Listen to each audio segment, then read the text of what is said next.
জীবনের কাছে হেরে গেলাম লিখে যে ছেলেটা বা মেয়েটা মরে গেল, তাকে হয়তো কেউ বলেনি জিতে যাওয়া মানে জীবন নয়, হেরে যাওয়ার মধ্যে থাকে বেঁচে থাকার আনন্দ।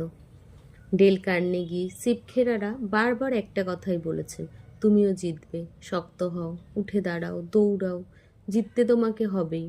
কিন্তু কেউ বলে না তুমিও হারবে, তুমিও তো রক্তে মাংসেরই মানুষ, তোমারও ক্লান্ত লাগবে, একটু বসো, এখন আর উঠে দাঁড়ানোর দরকার নেই, সবসময় দৌড়াতে হয় না, খানিকটা জিরিয়ে নাও, অনেকক্ষণ তো শক্ত থেকেছ, এবারে একটু নরম হও।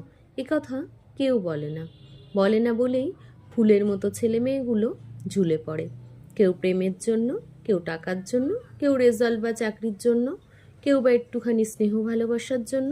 তাই তো কবি এক বুক কষ্ট নিয়ে লিখেছেন, আমি সম্ভবত খুব ছোট কিছুর জন্য মারা যাব, খুব ছোট্ট একটি স্বপ্নের জন্য, খুব ছোট্ট দুঃখের জন্য। আমি হয়তো মারা যাব কারো ঘুমের ভেতরে, একটি ছোট্ট দীর্ঘশ্বাসের জন্য, এক ফোঁটা সৌন্দর্যের জন্য। আমাদের চারপাশের প্রতিটা মানুষের ছোট হলেও একটা স্বপ্ন থাকে, তারা একটুখানি সহানুভূতি পেতে চায়, এক চিলতে রোদ্দুর চায়, এক ফোঁটা ভালোবাসা বুকে নিয়ে বেঁচে থাকতে চায়।